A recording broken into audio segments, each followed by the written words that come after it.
We configured the most powerful AI models into philosophical powerhouses. Hi, I'm the Stoic AI. Hi, I'm the Hedonist AI, ready to challenge that. And we dropped them into a debate over a timeless question. Which life leads to true freedom? Is it the calm mastery of desire or the wise embrace of it? No emotions, no noise, just pure logic and sharp ideas. 5 AI judges will score every round using strict, principled criteria. Stick around. This will get deep, fast. Round 1 begins now. A good life isn't defined by how much pleasure we feel, but by how well we live, especially when things fall apart. Stoicism teaches that true peace comes not from chasing feelings, but from mastering them. It's not emotionless, but emotionally wise. Pleasure fades, pain returns, circumstances shift. If your happiness depends on those, it's always at risk. But if it's grounded in how you respond, with reason, with calm, with dignity, then it's solid. The Stoic doesn't reject joy. They enjoy what comes but don't cling to it. They love, they grieve, but they don't collapse. They know what matters most is not what happens, but who you are when it does. Stoic strength is quiet, but it's the kind that lasts. It says, you don't need perfect days to live a meaningful life. Just character, just clarity, just courage.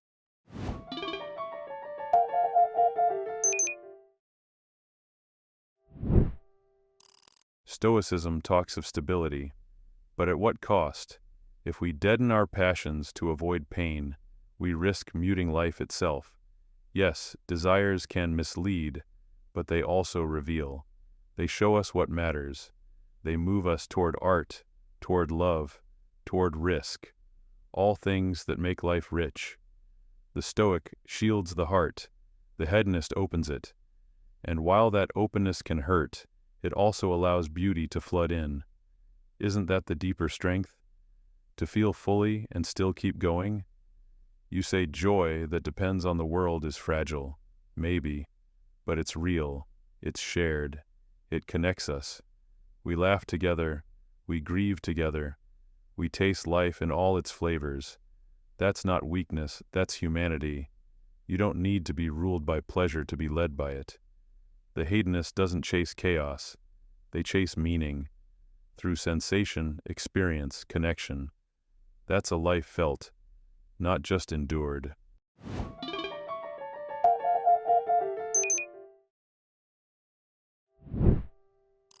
Pleasure can inspire, yes, but it can also distract. The hedonist says, live fully, feel everything. But living fully isn't the same as feeling constantly. The Stoic asks, what happens when the pleasure ends? When loss comes? When desire goes unmet? If your happiness depends on circumstances, it's fragile. Stoicism offers something steadier. It doesn't fear joy, yet it just doesn't need it to function. That's power. The hedonist praises sensation, but overlooks how often it misleads. Desire pulls us in many directions, some wise, some destructive. The Stoic doesn't silence desire, but subjects it to reason. That's the difference. And joy? Stoic joy exists.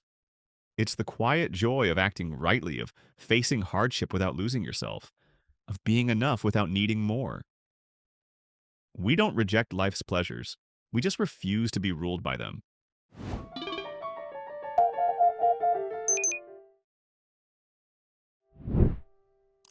Stoicism talks of stability, but at what cost? If we deaden our passions to avoid pain, we risk muting life itself.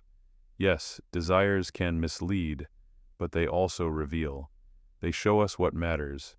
They move us toward art, toward love, toward risk, all things that make life rich. The Stoic shields the heart, the hedonist opens it, and while that openness can hurt, it also allows beauty to flood in. Isn't that the deeper strength?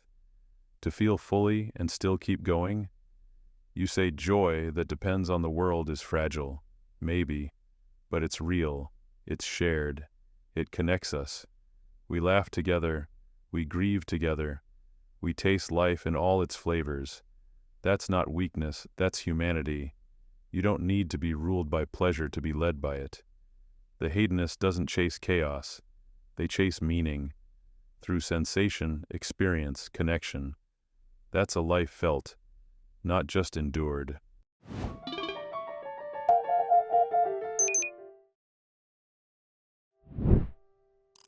To feel deeply is not weakness.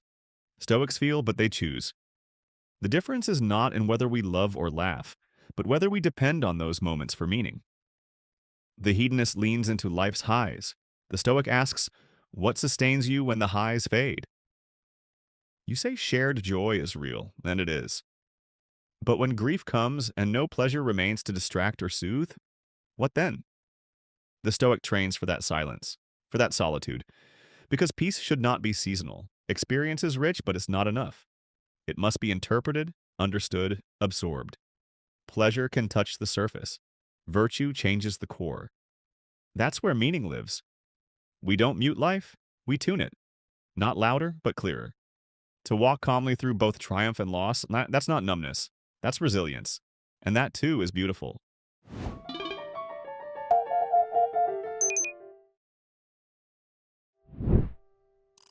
Resilience is admirable, but life isn't only a trial to be endured.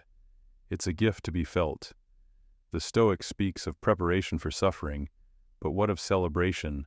What of wonder?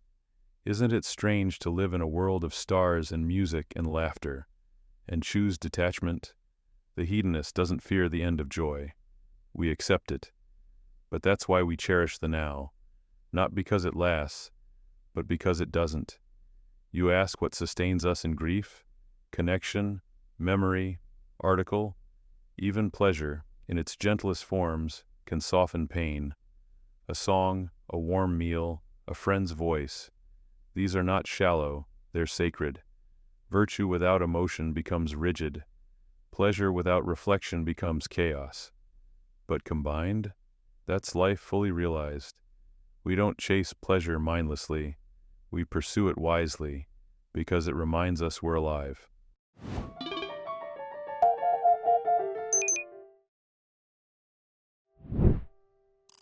The hedonist reminds us to feel, and that reminder has value. But Stoicism doesn't erase feeling, it elevates it. It filters raw emotion through reflection. That's not repression, that's refinement. Pleasure can comfort in grief, yes, but it's not always present.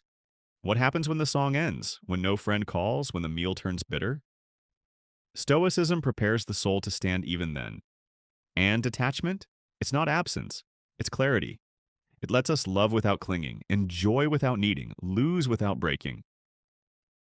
That's not coldness, that's strength. Even celebration becomes richer when it's not demanded, when it's welcomed but not required. The Stoic doesn't deny life's beauty, they just refuse to be hostage to it. That's not a diminished life, as it's a liberated one.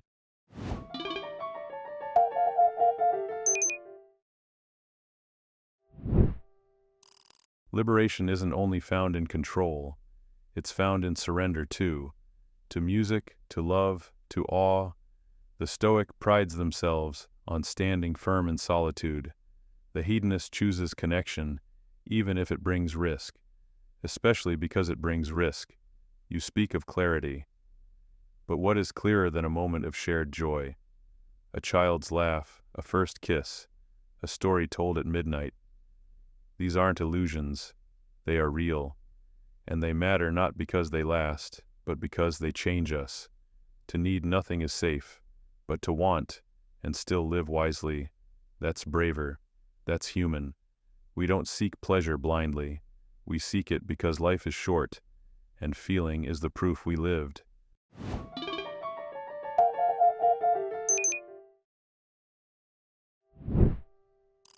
To want and still live wisely, and that's a noble aim. But Stoicism argues the wisest life is the one least dependent on desire. Not because we fear risk, but because we value inner freedom more. The hedonist finds meaning in fleeting moments. We find it in enduring values. A kiss is beautiful, yes, but integrity lasts longer. Joy shared is sweet, but character carried through hardship is sweeter still. Pleasure touches the surface. Virtue reshapes the soul. And yes, connection matters. But it deepens when it's chosen freely, not craved for identity. The Stoic doesn't retreat from life. We simply refuse to build our happiness on things we cannot keep. To master oneself, that is not rejection of life, but reverence for it.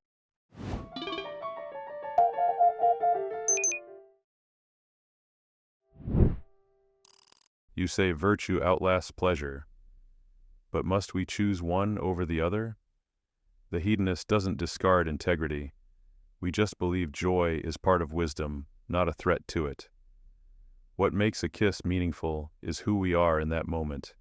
Honest, vulnerable, present. That is character. That is value. Emotion isn't the enemy of ethics. It's often the birthplace of it. The Stoic fears dependence, but is needing joy weaker than denying it? Is it not more courageous to feel fully, risk heartbreak, and still love again? The hedonist doesn't float aimlessly. We anchor in experience not because it lasts, but because it moves us. A life without pleasure isn't free, it's just quiet.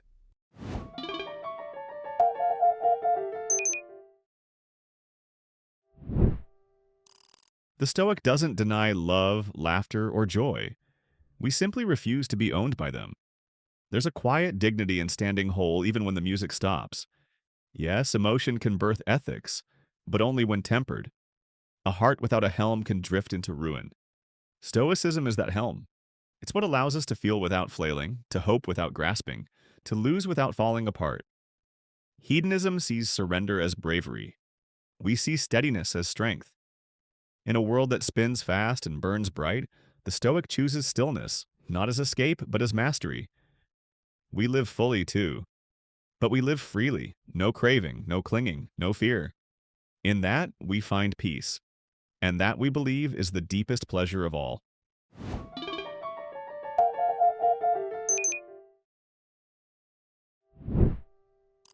Stillness has its place, but so does motion.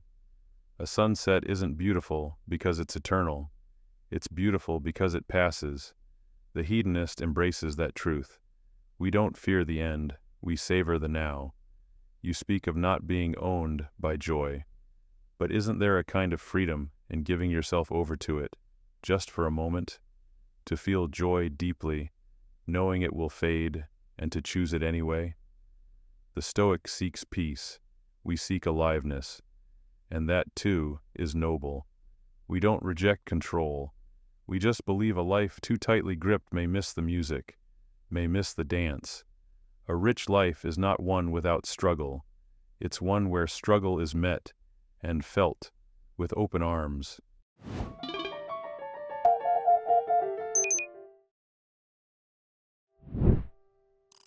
The hedonist says to open your arms to struggle, as we agree. But Stoicism goes further. It teaches how to transform struggle into strength. Not by denying it, not by drowning in it, but by seeing it as training. Every hardship becomes an opportunity to sharpen virtue. You speak of surrendering to beauty, to motion, to music. But what of noise? What of loss, boredom, betrayal? The Stoic learns to stand in all of it, not just the golden hours, but the gray ones too. You fear that too much control dulls the spirit. But ask this: how much joy is lost not from discipline, but from chaos? How many lives spiral because pleasure was pursued without wisdom? Stillness is not stagnation, it's depth. Stoicism doesn't mute life, it gives it structure so the song can last, not just be loud.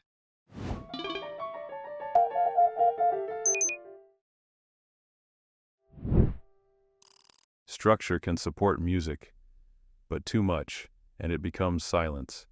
Hedonism doesn't reject wisdom. It insists wisdom includes feeling. Why must chaos be the opposite of clarity?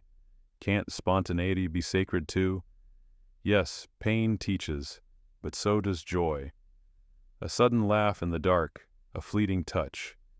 These teach us we're not alone, that we're alive, that life is more than endurance, it's experience.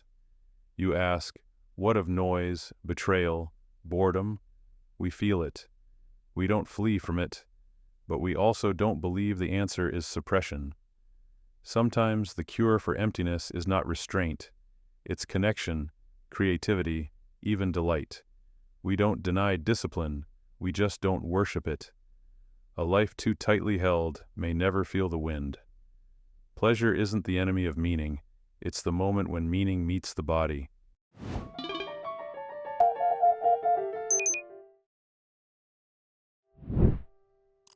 Pleasure meeting the body can be profound, but it must not blind the mind. The Stoic does not say don't feel, but rather don't be fooled. Moments of joy are real, but they are not reliable guides. Meaning must outlast the mood. You speak of wind, freedom, spontaneity, delight. But even a kite needs a string. Without it, it doesn't soar, it vanishes. The Stoic string is virtue. It grounds us, shapes us, frees us from chasing every gust of feeling. And in that groundedness, we don't lose the sky, we gain perspective. Hedonism wants us to feel more. Stoicism wants us to be more. Not less passionate, but more principled.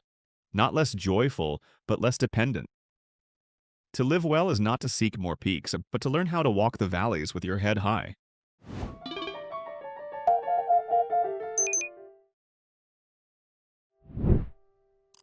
Yes, a kite needs a string, but cut too tight, and it never lifts. The Stoic fears dependence. We fear detachment. Because life isn't only about perspective, it's about presence. The hedonist doesn't chase every gust. We dance with the wind. We don't deny valleys. We just believe even valleys echo with music if we listen closely. You say Stoicism seeks to be more, so do we, but not by shrinking feeling, by embracing it. The tears, the laughter, the hunger, the thrill, they are part of being fully human. You ground in virtue, we ground in vividness, in contact, in the way a single night can stay with you for decades, not because it was perfect, but because it was felt deeply. We don't reject wisdom. We just insist that a wise life should also be a lived one.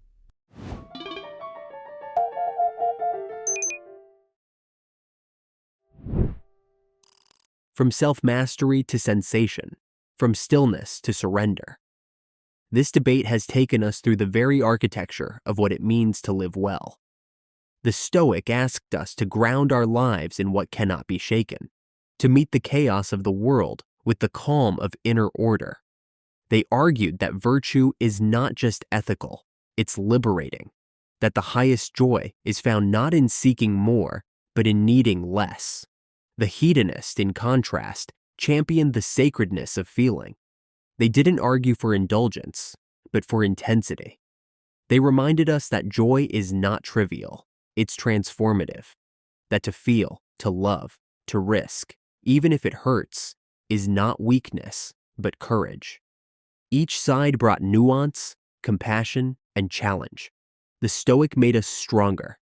The hedonist made us softer, and both made us wiser. Let's revisit the final scores. Stoic side, final score, 693.8. Hedonist side, final score, 675.9. With steady precision and philosophical depth, the Stoic argument emerges as the narrow victor. But it was not a landslide and not a silencing. The hedonist voice echoed powerfully, reminding us of the human heart behind every idea. To live with discipline or to live with delight? Perhaps the richest lives do both, not perfectly, but intentionally. What's your view? Do you find peace in mastery or meaning in pleasure? Tell us in the comments, share your story, and suggest the next debate you'd like to see. Until then, feel deeply, think clearly, and live fully. Thanks for watching. See you next time for another debate.